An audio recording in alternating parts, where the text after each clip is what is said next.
Ya tenemos en la línea telefónica a la doctora Ana González Silva. Doctora, muy buenos días, bienvenida. Hola, buenos días, Elena, aquí auditorio. Gracias, doctora, por atendernos esta llamada. La doctora Ana González Silva es médico cirujano y maestra en ciencias. Y hoy nos va a platicar qué es el mieloma múltiple, doctora. Ilústrenos.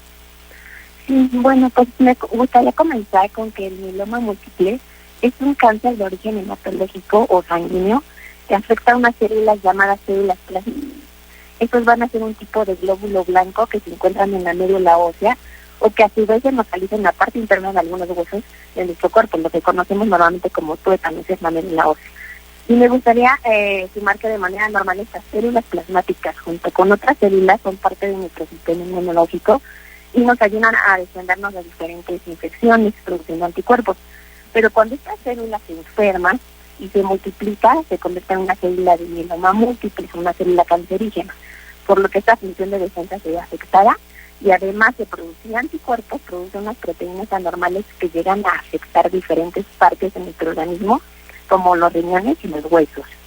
Y esto es muy común, doctora. Aproximadamente, ¿usted tendrá la cifra de cuántos pacientes se estima que pueden padecer esto en el país? Mira, en el país actualmente se registran alrededor de 2.400 nuevos casos de pacientes con mieloma cada año. Y por ejemplo, de todos los cánceres en general, representa el 1% de todos estos. Y bueno, es el segundo más frecuente de origen hematológico, de tipos de cáncer de sangre. El segundo más frecuente, entonces estamos hablando de que sí se da. Quizá a lo mejor no estamos tan familiarizados con la terminología, sin embargo, por lo que nos dice, pues sí es común esto del mieloma múltiple. ¿En qué consiste el tratamiento que se les da a las personas que tienen este padecimiento? Y el tratamiento lleva varias fases. Primero, hay algo que hay que considerar, la edad del paciente. Si el paciente es una edad adecuada, se puede realizar un trasplante autólogo, esto quiere decir de las mismas células del paciente, y a esto se le suman moléculas, varios esquemas, como se puede decir, tipos de quimioterapia. Cada vez estos tratamientos son más innovadores. Antes, con los tratamientos más antiguos, se decía que el paciente tenía un porcentaje de supervivencia de 2 a 3 años. Con las nuevas terapias se tiene un porcentaje de supervivencia ya aproximadamente hasta por 10 años. Doctora, ahorita que nos comentaba esto de la edad adecuada, ¿a qué se refiere con edad adecuada? ¿Cuál sería este rango de edad? Mira, el mieloma múltiple es una enfermedad de adultos, no da pacientes pediátricos. El promedio de edad alrededor del mundo es alrededor de 63 años, pero se han visto que en casos, especialmente en población mexicana, no se sabe la razón aún, se está dando en pacientes más jóvenes, por ahí de 10 años más jóvenes. Entonces esto sí es un dato que hay que tener en cuenta en México. Doctora, las personas que se someten a estos tratamientos, ¿suelen presentar recaídas o una vez que ya se toma este tratamiento se genera resistencia? Mira, dentro del mieloma múltiple tiene varias fases. Es una enfermedad no curable, se controla. Okay. Entonces, la mayoría de las veces hay periodos, no te puedo decir un tipo de años en específico, pero después de cierto tiempo el paciente puede tener cierta resistencia a los fármacos y sí presenta alguna recaída. Ahí lo que se tiene que hacer es valorarse y cambiar todo el esquema de tratamiento para volver a lograr una buena respuesta, ¿no?, frente a la enfermedad. Entonces estamos hablando de una enfermedad que se controla. Y ahorita que nos hablaba, doctora, del rango de edad, que nos mencionaba que aproximadamente en los 73 años, 70 es cuando se empieza a presentar estos síntomas. En México, ¿por qué se suele darle 63 más o menos. 63. Ajá, 63. Ah, ok. A partir de los 63 se empiezan a presentar, pero en México hay casos extraordinarios. Así es, hay pacientes que se han referido, por ejemplo, entre los 30, 40, 50 años, que cada vez se ven más frecuentes. Son pocos, pero ya se han reportado casos. No se sabe la razón, pero sí se han tenido estos casos que sí ya llegan a ser más estudiados, ¿sí?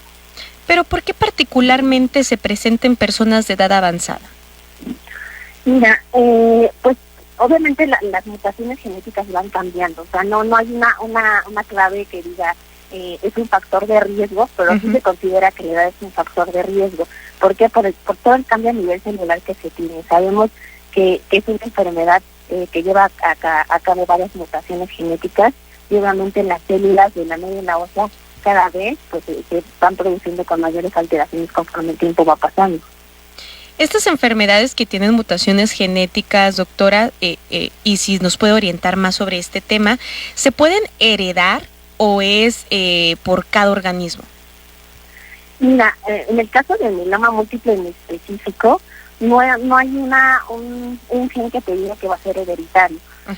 Se refiere es que cuando un familiar lo presenta, un familiar directo, que quiere decir padres o hermanos, hay un impacto en que tú como familiar directo tengas un riesgo de presentarlo hasta 20 veces mayor que alguien que no tiene un familiar directo con mieloma múltiple, pero no se considera en sí un cáncer hereditario. Sin embargo, me imagino que sí pudiera existir quizá alguna especie de perfil, ¿verdad? Para poder saber quién pudiera ser más propenso a presentarlo. Pues es menor específico, o sea, de hecho los síntomas me gustaría que agregar que son muy inespecíficos, por eso lo que sugerimos es que siempre se hagan su revisión, su chequeo después de cierta edad, de 40, 50 años, hacer su chequeo anual, porque los síntomas son inespecíficos. Por ejemplo, hay pacientes que llegan a presentar anemia, hay pacientes que solo llegan a presentar dolor en huesos o cansancio extremo que no se explica por ninguna causa, y en menor proporción pocos pacientes presentan pérdida de peso. Entonces sí, obviamente estos datos son muy inespecíficos y a veces solamente bajo un chequeo médico de nuestro médico especialista nos vamos a dar cuenta que presentamos un mieloma múltiple, ¿no? Una vez que las personas detecten estos síntomas que nos acaba de mencionar, doctora, y que quizás se sientan un poco preocupados o que creen que pueden encajar con estos síntomas, ¿a qué especialista es a quien deben de visitar? Pues mira, el especialista específico que ve el mieloma múltiple debe ser un hematólogo. Pero muchos de estos pacientes son referidos por ortopedistas por la parte ósea de los huesos, o sea, todas las lesiones que se llegan a presentar, porque son pacientes que llegan a presentar fracturas a veces sin explicación. Entonces llegan primero con un ortopedista, pueden llegar con su médico general, con su médico internista, con su geriatra o nefrólogos, porque también por ahí hay un daño a niveles del riñón que se da, ¿no? Entonces a veces estos doctores son los que reciben a estos pacientes al final con un hematólogo, que es el que se encarga de tratar esta enfermedad. O sea que pueden presentar fracturas sin razón. Ese sería, digamos, otro síntoma. Ese sería otro síntoma que también a veces se da, asociado al dolor de huesos. Así es. Los pacientes que tienen mieloma múltiple, doctora, ¿son propensos a desarrollar otras comorbilidades? Pues la mieloma múltiple sí es una enfermedad que afecta a varios órganos, como te decía, los huesos y la parte también de los riñones. Pero sumado a esto, si el paciente ya tiene antecedentes, por ejemplo, de una diabetes o una hipertensión, sí puede más bien limitar el manejo de la patología. O sea, no tanto que el mieloma lo desarrolle, sino que sí puede complicar el manejo. Entonces, por eso es importante también tener un seguimiento previo. Por los síntomas que nos acaba de mencionar, doctora, ¿cuáles son las diferencias entre el mieloma múltiple con respecto a la leucemia o las linfomas? Mira, la leucemia, esta sabemos que afecta también a niños y adultos, pero esta se origina en diferentes células, a la célula plasmática, pero también se da en médula ósea, y casi siempre son porque estas células de médula ósea, ahí pueden ser linfocitos T, linfocitos B, no maduran correctamente y se quedan como estancados. Entonces esa es la leucemia. Y el linfoma son también alteraciones en las células, ya sean linfocitos de T, pero ya dentro de ganglios linfáticos.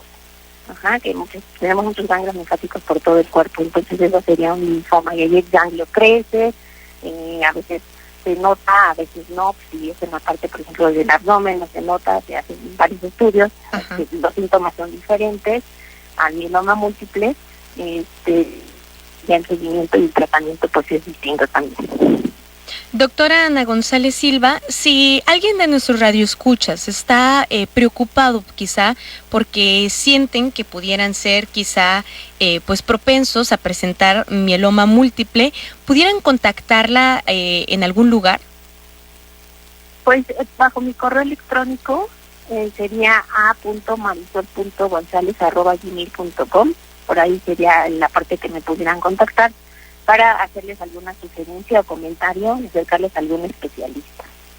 Perfecto, doctora. Muchísimas gracias por su tiempo, por ilustrarnos en este tema y saber más sobre qué es el mieloma múltiple. Muchas gracias a ti, Selena, y a tu auditorio. Gracias, que tenga excelente día.